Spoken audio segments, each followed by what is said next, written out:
पाठ 16 दो बैलों की कथा। झूरी के पास दो बैल थे, हीरा और मोती। दोनों पछाई जाति के थे, देखने में सुंदर, काम में चौकस, डील में ऊंचे। बहुत दिनों साथ रहते रहते दोनों में भाईचारा हो गया था। दोनों आमने सामने या आसपास बैठे हुए एक दूसरे से मूक भाषा में विचार विनिमय करते थे। एक दूसरे के मन की बात कैसे समझ जाता था, हम नहीं कह सकते। अवश्य ही उनमें कोई ऐसी गुप्त शक्ति थी जिससे जीवों में श्रेष्ठता का दावा करने वाला मनुष्य वंचित है। दोनों एक दूसरे को चाटकर और सूंघकर अपना प्रेम प्रकट करते। कभी कभी दोनों सींग भी मिला लिया करते थे, विग्रह के भाव से नहीं, केवल विनोद के भाव से, आत्मीयता के भाव से। जैसे दोस्तों में घनिष्ठता होते ही धौल धप्पा होने लगता है। इसके बिना दोस्ती कुछ फुसफुसी, कुछ हल्की सी रहती है, जिस पर ज्यादा विश्वास नहीं किया जा सकता। जिस वक्त यह दोनों बैल हल या गाड़ी में जोत दिए जाते थे और गर्दनें हिला हिला कर चलते थे, तो हर एक की यही चेष्टा होती थी कि ज्यादा बोझ मेरी ही गर्दन पर रहे। दिन भर के बाद दोपहर या संध्या को दोनों खुलते तो एक दूसरे को चाट चूट कर अपनी थकान मिटा लिया करते। नांद में खली भूसा पड़ जाने के बाद दोनों साथ उठते, साथ नांद में मुंह डालते और साथ ही बैठते थे। एक मुंह हटा लेता तो दूसरा भी हटा लेता था। संयोग की बात, झूरी ने गोई को एक बार ससुराल भेज दिया। बैलों को क्या मालूम वे क्यों भेजे जा रहे हैं, समझे मालिक ने हमें बेच दिया। अपना यूं बेचा जाना उन्हें अच्छा लगा या बुरा, कौन जाने, पर झूरी के साले गया को घर तक गोई ले जाने में दांतों पसीना आ गया। पीछे से हाँकता तो दोनों दाएं बाएं भागते, पघिया पकड़कर आगे से खींचता तो दोनों पीछे की ओर जोर लगाते, मारता तो दोनों सींगे नीचे करके हुंकारते। अगर ईश्वर ने उन्हें वाणी दी होती तो झूरी से पूछते, तुम हम गरीबों को क्यों निकाल रहे हो? हमने तो तुम्हारी सेवा करने में कोई कसर नहीं उठा रखी। अगर इतनी मेहनत से काम न चलता था तो और काम ले लेते। हमें तो तुम्हारी चाकरी में मर जाना कबूल था। हमने दाने चारे की शिकायत नहीं की। तुमने जो कुछ खिलाया वह सिर झुकाकर खा लिया। फिर तुमने हमें इस जालिम के हाथ क्यों बेच दिया? संध्या समय दोनों बैल अपने नए स्थान पर पहुंचे। दिन भर के भूखे थे, लेकिन जब नांद में लगाए गए तो एक ने भी उसमें मुंह ना डाला। दिल भारी हो रहा था। जिसे उन्होंने अपना घर समझ रखा था वह आज उनसे छूट गया था। यह नया घर, नया गांव, नए आदमी उन्हें बेगाने से लगे।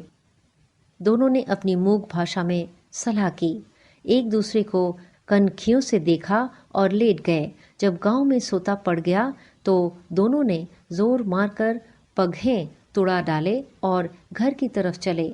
पगहे बहुत मजबूत थे। अनुमान नहीं हो सकता था कि कोई बैल उन्हें तोड़ सकेगा, पर इन दोनों में इस समय दूसरी शक्ति आ गई थी। एक एक झटके में रस्सियां टूट गई। झूरी प्रातःकाल सोकर उठा तो देखा कि दोनों बैल चरनी पर खड़े हैं। दोनों की गर्दनों में आधा आधा गराव लटक रहा है। घुटने तक पांव कीचड़ से भरे हैं और दोनों की आंखों में विद्रोह में स्नेह झलक रहा है। झूरी बैलों को देखकर स्नेह से गदगद हो गया, दौड़कर उन्हें गले लगा लिया। प्रेमालिंगन और चुम्बन का वह दृश्य बड़ा ही मनोहर था। घर और गांव के लड़के जमा हो गए और तालियां बजा बजा कर उनका स्वागत करने लगे। गांव के इतिहास में यह घटना अभूतपूर्व न होने पर भी महत्वपूर्ण थी। बाल सभा ने निश्चय किया, दोनों पशु वीरों का अभिनंदन पत्र देना चाहिए। कोई अपने घर से रोटियां लाया, कोई गुड़, कोई चोकर, कोई भूसी। एक बालक ने कहा, ऐसे बैल किसी के पास न होंगे। दूसरे ने समर्थन किया, इतनी दूर से दोनों अकेले चले आए। तीसरा बोला, बैल नहीं है बे, उस जन्म के आदमी हैं। इसका प्रतिवाद करने को किसी का साहस न हुआ। झूरी की पत्नी ने बैलों को द्वार पर देखा तो जल उठी, बोली, कैसे नमक हराम बैल हैं कि एक दिन भी वहां काम ना किया। भाग खड़े हुए। झूरी अपने बैलों पर यह आक्षेप न सुन सका। वह बोला, नमक हराम क्यों है? चारा दाना ना दिया होगा तो क्या करते? स्त्री ने रोब के साथ कहा, बस तुम ही तो बैलों को खिलाना जानते हो और सभी पानी पिला पिलाकर रखते हैं। झूरी ने चिढ़ाया, चारा मिलता तो क्यों भागते?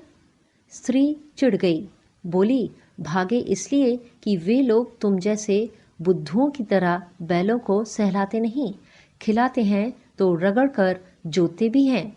ये दोनों ठहरे कामचोर, भाग निकले। अब देखूं कहाँ से खली और चोकर मिलता है। सूखे भूसे के सिवा कुछ ना दूंगी, खाए चाहे मरे। वही हुआ। मजदूर को कड़ी ताकीद कर दी गई कि बैलों को खाली सूखा भूसा दिया जाए। बैलों ने नान में मुंह डाला तो फीका फीका, ना कोई चिकनाहट ना कोई रस। क्या खाएं? आशा भरी आंखों से द्वार की ओर ताकने लगे। झूरी ने मजदूर से कहा, थोड़ी सी खली क्यों नहीं डाल देता बे? मालकिन मुझे मार ही डालेंगी, चुरा कर डाल आ। ना दादा, पीछे से तुम भी उन्हीं की सी कहोगे। दूसरे दिन झूरी का साला फिर आया और बैलों को ले चला। अब की उसने दोनों को गाड़ी में जोता। 2-4 बार मोती ने गाड़ी को सड़क की खाई में गिराना चाहा, पर हीरा ने संभाल लिया। वह ज्यादा सहनशील था। संध्या समय घर पहुंचकर उसने दोनों को मोटी रस्सियों से बांधा और कल की शरारत का मजा चखाया। फिर वही सूखा भूसा डाल दिया। अपने दोनों बैलों को खली चुनी सब कुछ दी। दोनों बैलों का ऐसा अपमान कभी ना हुआ था। झूरी इन्हें फूल की छड़ी से भी ना छूता था। उसकी टिटकार पर दोनों उड़ने लगते थे। यहाँ पर मार पड़ी। आहत सम्मान की व्यथा तो थी ही, उस पर मिला सूखा भूसा। नान की तरफ आंखें तक न उठाई। दूसरे दिन गया ने बैलों को हल में जोता, पर इन दोनों ने जैसे पांव न उठाने की कसम खा ली थी। वह मारते मारते थक गया, पर दोनों ने पांव न उठाया। एक बार जब निर्दयी ने हीरा के नाक पर खूब डंडे जमाए तो मोती का गुस्सा काबू से बाहर हो गया। हल लेकर भागा। हल, रस्सी, जुआ सब टूट टाट कर बराबर हो गया। गले में बड़ी बड़ी रस्सियां न होती तो दोनों पकड़ाई में न आते। हीरा ने मूक भाषा में कहा, भागना व्यर्थ है। मोती ने उसी भाषा में उत्तर दिया, तुम्हारी तो इसने जान ही ले ली थी। अब की बड़ी मार पड़ेगी। पड़ने दो, बैल का जन्म लिया है तो मार से कहाँ तक बचेंगे। गया 2 आदमियों के साथ दौड़ा आ रहा है। दोनों के हाथों में लाठियां हैं। मोती बोला, कहो तो दिखा दूं मजा मैं भी। लाठी लेकर आ रहा है। हीरा ने समझाया, नहीं भाई, खड़े हो जाओ। मुझे मारेगा तो मैं एक को गिरा दूंगा। नहीं, हमारी जाति का यह धर्म नहीं। मोती दिल में ऐंठ कर रह गया। गया आ पहुंचा और दोनों को पकड़कर ले चला। कुशल हुई कि उसने इस वक्त मारपीट न की, नहीं तो मोती भी पलट पड़ता। उसके तेवर देखकर रह गया और उसके सहायक समझ गए कि इस वक्त टाल जाना ही मसलहत है। आज दोनों के सामने फिर वही सूखा भूसा लाया गया। दोनों चुपचाप खड़े रहे। घर के लोग भोजन करने लगे। उसी वक्त एक छोटी सी लड़की 2 रोटियां लिए निकली और दोनों के मुंह में देकर चली गई। उस एक रोटी से इनकी भूख तो क्या शांत होती, पर दोनों के हृदय को मानो भोजन मिल गया। यहाँ भी किसी सज्जन का वास है। लड़की गया की थी। उसकी माँ मर चुकी थी। सौतेली माँ उसे मारती रहती थी, इसलिए इन बैलों से उसे आत्मीयता हो गई। दोनों दिन भर जोते जाते, डंडे खाते। शाम को थान पर बांध दिए जाते और रात को वही बालिका उन्हें 2 रोटियां खिला जाती। प्रेम के इस प्रसाद की यह बरकत थी कि 2-2 गाल सूखा भूसा खाकर भी दोनों दुर्बल न होते थे, मगर दोनों की आंखों में रोम रोम में विद्रोह भरा हुआ था। एक दिन मोती ने मूक भाषा में कहा, अब तो सहा नहीं जाता हीरा, क्या करना चाहते हो? एकाध को सींगों पर उठाकर फेंक दूंगा। लेकिन जानते हो, वह प्यारी लड़की जो हमें रोटियां खिलाती है उसी की लड़की है जो इस घर का मालिक है। वह बेचारी अनाथ हो जाएगी। तो मालकिन को ना फेंक दूं? वही तो इस लड़की को मारती है, लेकिन औरत जात पर सींग चलाना मना है, ये भूले जाते हो। तुम तो किसी तरह निकलने ही नहीं देते। तो आओ आज तुड़ाकर भाग चलें। हाँ, ये मैं स्वीकार करता हूँ, लेकिन इतनी मोटी रस्सी टूटेगी कैसे? इसका उपाय है, पहले रस्सी को थोड़ा सा चबा लो, फिर एक एक झटके में टूट जाती है। रात को जब बालिका रोटी खिलाकर चली गई तो दोनों रस्सी चबाने लगे। मोटी रस्सी मुंह में न आती थी। बेचारे बार बार जोर लगाकर रह जाते। सहसा घर का द्वार खुला और वह लड़की निकली। दोनों सिर झुकाकर उसका हाथ चाटने लगे। दोनों की पूछें खड़ी हो गई। उसने उनके माथे सहलाए और बोली, खोल देती हूँ, चुपके से भाग जाओ, नहीं तो यहाँ लोग मार डालेंगे। आज घर में सलाह हो रही है कि इनकी नाकों में नाथ डाल दी जाए। पर दोनों चुपचाप खड़े रहे। मोती ने अपनी भाषा में पूछा, अब चलते क्यों नहीं? हीरा ने कहा, चले तो, लेकिन कल इस अनाथ पर आफत आएगी, सब इसी पर संदेह करेंगे। सहसा बालिका चिल्लाई, फूफा वाले दोनों बैल भागे जा रहे हैं। ओ दादा, दोनों बैल भागे जा रहे हैं, जल्दी दौड़ो। गया हड़बड़ाकर भीतर से निकला और बैलों को पकड़ने चला। वे दोनों भागे। गया ने पीछा किया। वे और भी तेज हुए। गया ने शोर मचाया, फिर गांव के कुछ आदमियों को साथ लेने के लिए लौटा। दोनों मित्रों को भागने का मौका मिल गया। सीधे दौड़ते चले गए, यहाँ तक कि मार्ग का ज्ञान न रहा। जिस परिचित मार्ग से आए थे उसका यहाँ पता ना था। नए नए गांव मिलने लगे। तब दोनों एक खेत के किनारे खड़े होकर सोचने लगे, अब क्या करना चाहिए। हीरा ने कहा, मालूम होता है राह भूल गए, तुम भी तो बेतहाशा भागे। वहीं उसे मार गिराना था। उसे मार गिराते तो दुनिया क्या कहती? वह अपनी धर्म छोड़ दे, लेकिन हम अपना धर्म क्यों छोड़े? दोनों भूख से व्याकुल हो रहे थे। खेत में मटर खड़ी थी, चरने लगे। रह रहकर आहट ले लेते थे, कोई आता तो नहीं। जब पेट भर गया, दोनों ने आज़ादी का अनुभव किया तो मस्त होकर उछलने कूदने लगे। पहले दोनों ने डकार ली, फिर सींग मिलाए और एक दूसरे को ठेलने लगे। मोती ने हीरा को कई कदम पीछे हटा दिया, यहाँ तक कि वह खाई में गिर गया। अब उसे भी क्रोध आया, संभल कर उठा और मोती से भिड़ गया। मोती ने देखा कि खेल में झगड़ा हुआ चाहता है तो किनारे हट गया। अरे ये क्या, कोई सांड डौकता चला रहा है। हाँ, सांड ही है। वह सामने आ पहुंचा। दोनों मित्र बगले झांक रहे हैं। सांड पूरा हाथी है। उससे भिड़ना जान से हाथ धोना है, लेकिन ना भिड़ने पर भी तो जान बचती नजर नहीं आती। इन्हीं की तरफ आ रहा है, कितनी भयंकर सूरत है। मोती ने मूक भाषा में कहा, बुरे फंसे, जान बचेगी, कोई उपाय सोचो। हीरा ने चिंतित स्वर में कहा, अपने घमंड में भूला हुआ है, आरजू विनती ना सुनेगा। भाग क्यों ना चले? भागना कायरता है तो फिर यही मरो। बंदा तो 9 2 11 होता है, और जो दौड़ाए। तो फिर कोई उपाय सोचो जल्द। उपाय यही है कि उस पर दोनों जने एक साथ चोट करें। मैं आगे से रगेदता हूँ, तुम पीछे से रगेदो। दोहरी मार पड़ेगी तो भाग खड़ा होगा। ज्यों ही मेरी ओर झपटे तुम बगल से उसके पेट में सींग घुसेड़ देना। जान जोखिम है, पर दूसरा उपाय नहीं। दोनों मित्र जान हथेलियों पर लेकर लपके। सांड को कभी संगठित शत्रुओं से लड़ने का तजुर्बा न था। वह तो एक शत्रु से मल्लयुद्ध करने का आदी था। ज्यों ही हीरा पर झपटा, मोती ने पीछे से दौड़ाया। सांड उसकी तरफ मुड़ा तो हीरा ने रगेदा। सांड चाहता था कि एक एक करके दोनों को गिरा दे, पर ये दोनों ही उस्ताद थे, उसे यह अवसर न देते थे। एक बार सांड झल्लाकर हीरा का अंत कर देने के लिए चला कि मोती ने बगल से आकर उसके पेट में सींग भोंक दिया। आखिर बेचारी जख्मी होकर भागा और दोनों मित्रों ने दूर तक उसका पीछा किया, यहाँ तक कि सांड बेदम होकर गिर पड़ा। तब दोनों ने उसे छोड़ दिया। दोनों मित्र विजय के नशे में झूमते चले रहे थे। मोती ने अपनी सांकेतिक भाषा में कहा, मेरी जी चाहता है कि बच्चा को मार ही डालूं। हीरा ने तिरस्कार किया, गिरे हुए वैरी पर सींग ना चलाना चाहिए, ये सब ढोंग है। वैरी को ऐसा मारना चाहिए कि फिर ना उठे। अब कैसे घर पहुंचेंगे ये सोचो, पहले कुछ खा लें तब सोचें।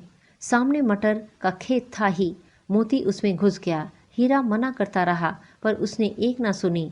अभी 2-4 ग्रास ही खाए थे कि 2 आदमी लाठियां लिए दौड़ पड़े और दोनों मित्रों को घेर लिया। हीरा मेड़ पर था, निकल गया। मोती सींचे हुए खेत में था। उसके खुर कीचड़ में धंसने लगे। भाग ना सका, पकड़ लिया गया। हीरा ने देखा संगी संकट में है, लौट पड़ा। फंसेंगे तो दोनों फंसेंगे। रखवालों ने उसे भी पकड़ लिया। प्रातःकाल दोनों मित्र कांजी हाउस में बंद कर दिए गए। दोनों मित्रों के जीवन में पहली बार ऐसा समय आया कि सारा दिन बीत गया और खाने को एक दिन का भी न मिला। समझ में न आता था ये कैसा स्वामी है। इससे तो गया फिर भी अच्छा था। यहाँ कई भैंसें थी, कई बकरियां, कई घोड़े, कई गधे, पर किसी के सामने चारा ना था। सब जमीन पर मुर्दों की तरह पड़े थे। कई तो इतने कमजोर हो गए थे कि खड़े भी ना हो सकते थे। सारा दिन दिनों मित्र फाटक की ओर टकटकी लगाए ताकते रहे, पर कोई चारा लेकर आता दिखाई ना दिया। तब दोनों ने दीवार की नमकीन मिट्टी चाटनी शुरू की, पर इससे क्या तृप्ति होती। रात को भी कुछ भोजन ना मिला तो हीरा के मन में विद्रोह की ज्वाला दहक उठी। मोती से बोला, अब तो नहीं रहा जाता मोती। मोती ने सिर लटकाए हुए जवाब दिया, मुझे तो मालूम होता है कि प्राण निकल रहे हैं। इतनी जल्द हिम्मत ना हारो भाई। यहाँ से भागने का कोई उपाय निकालना चाहिए। आओ दीवार तोड़ डालें। मुझसे तो अब कुछ ना होगा। बस इसी बुए पर अकड़ते थे। सारी अकड़ निकल गई। बाड़े की दीवार कच्ची थी। हीरा मजबूत तो था ही। अपने नुकीले सींग दीवार में गड़ा दिए और जोर मारा तो मिट्टी का एक चिप्पड़ निकल आया। फिर तो उसका साहस बढ़ा। उसने दौड़ दौड़ कर दीवार पर चोटें की और हर चोट में थोड़ी थोड़ी मिट्टी गिराने लगा। उसी समय कांजी हाउस का चौकीदार लालटेन लेकर जानवरों की हाजिरी लेने आ निकला। हीरा का यह उजड़पन देखकर उसने उसे कई डंडे रसीद किए और मोटी सी रस्सी से बांध दिया। मोती ने पड़े पड़े कहा, आखिर मार खाई, क्या मिला। अपने बूते भर जोर तो मार लिया। ऐसा जोर मारना किस काम का कि और बंधन में पड़ गए। जोर तो मारता ही जाऊंगा, चाहे कितने बंधन पड़ते जाए। जान से हाथ धोना पड़ेगा। कुछ परवाह नहीं, यूं भी तो मरना ही है। सोचो, दीवार कूद जाती तो कितनी जानें बच जाती। इतने भाई यहाँ बंद हैं, किसी की देह में जान नहीं है। 2-4 दिन और यही हाल रहा तो सब मर जाएंगे। हाँ, यह बात तो है। अच्छा तो लो, फिर मैं भी जोर लगाता हूँ। मोती ने भी दीवार में उसी जगह सींग मारा। थोड़ी सी मिट्टी गिरी और हिम्मत बढ़ी। फिर तो उसने दीवार में सींग लगाकर इस तरह जोर मारा कि उसके बाद दीवार ऊपर से लगभग 1 हाथ गिर गई। उसने दूनी शक्ति से धक्का मारा तो आधी दीवार गिर पड़ी। दीवार का गिरना था कि अधमरे से पड़े हुए सभी जानवर चेत उठे। तीनों घोड़ियां सरपट भाग निकली, फिर बकरियां निकली। इसके बाद भैंस भी खिसक गई, पर गधे अभी तक ज्यों के त्यों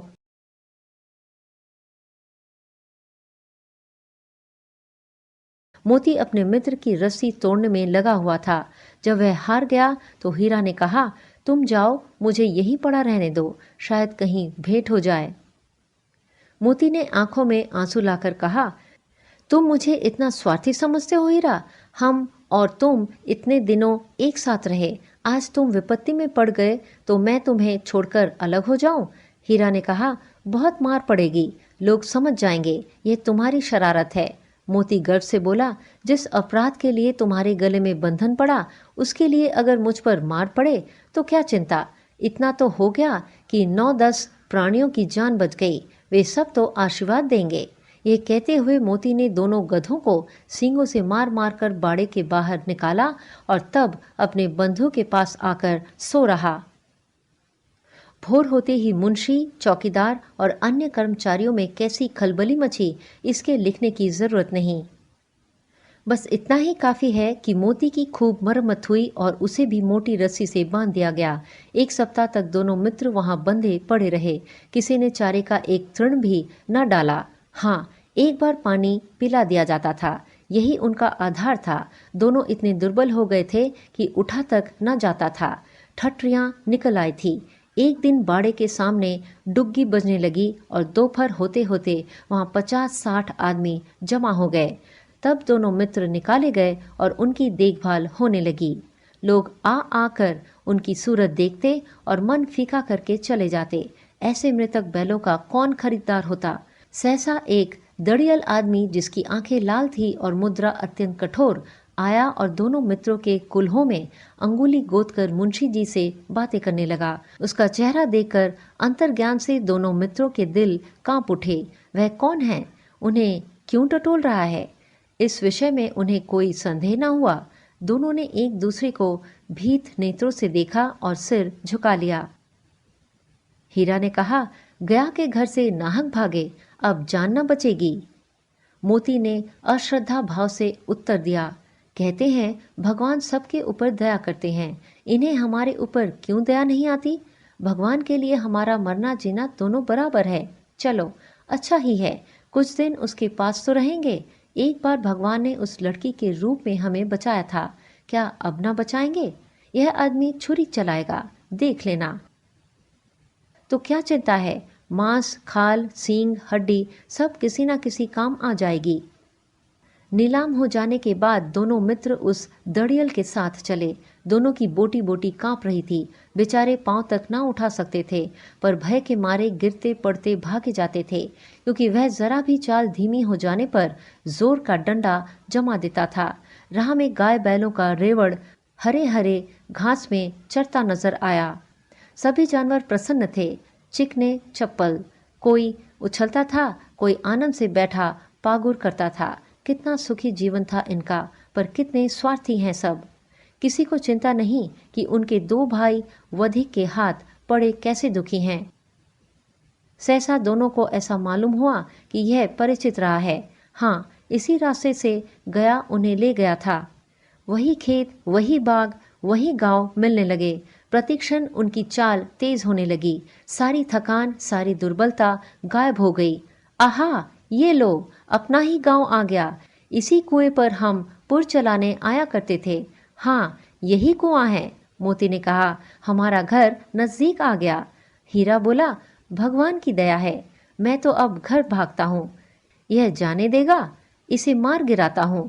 नहीं नहीं, दौड़कर थान चलो, वहां से हम आगे ना जाएंगे। दोनों उन्मत्त होकर बछड़ों की भांति कुलेले करते हुए घर की ओर दौड़े। वह हमारा थान है। दोनों दौड़कर अपने थान पर आए और खड़े हो गए। दड़ियल भी पीछे पीछे दौड़ा चला आता था। झूरी द्वार पर बैठा धूप खा रहा था। बैलों को देखते ही दौड़ा और उन्हें बारी बारी से गले लगाने लगा। मित्रों की आंखों से आनंद के आंसू बहने लगे। एक झूरी का हाथ चाट रहा था। दड़ियल ने जाकर बैलों की रस्सियां पकड़ ली। झूरी ने कहा, मेरे बैल हैं। तुम्हारे बैल कैसे हैं? मैं मवेशी खाने से नीलाम में लिए आता हूँ। मैं तो समझता हूँ चुराए लिए आते हो। चुपके से चले जाओ, मेरे बैल हैं, मैं बेचूंगा तो बिकेंगे। किसी को मेरे बैल नीलाम करने का क्या अख्तियार है? जाकर थाने में रपट कर दूंगा। मेरे बैल हैं, इसका सबूत है कि मेरे द्वार पर खड़े हैं। दड़ियल झल्ला कर बैलों को जबरदस्ती पकड़ ले जाने के लिए बढ़ा। उसी वक्त मोती ने सींग चलाया। दड़ियल पीछे हटा। मोती ने पीछा किया। दड़ियल भागा। मोती पीछे दौड़ा। गांव के बाहर निकल जाने पर वह रुका, पर खड़ा दड़ियल का रास्ता देख रहा था। दड़ियल दूर खड़ा धमकियां दे रहा था, गालियां निकाल रहा था, पत्थर फेंक रहा था और मोती विजय शूर की भांति रास्ता रोके खड़ा था। गांव के लोग तमाशा देख रहे थे। जब दड़ियल हार कर चला गया तो मोती अकड़ता हुआ लौटा।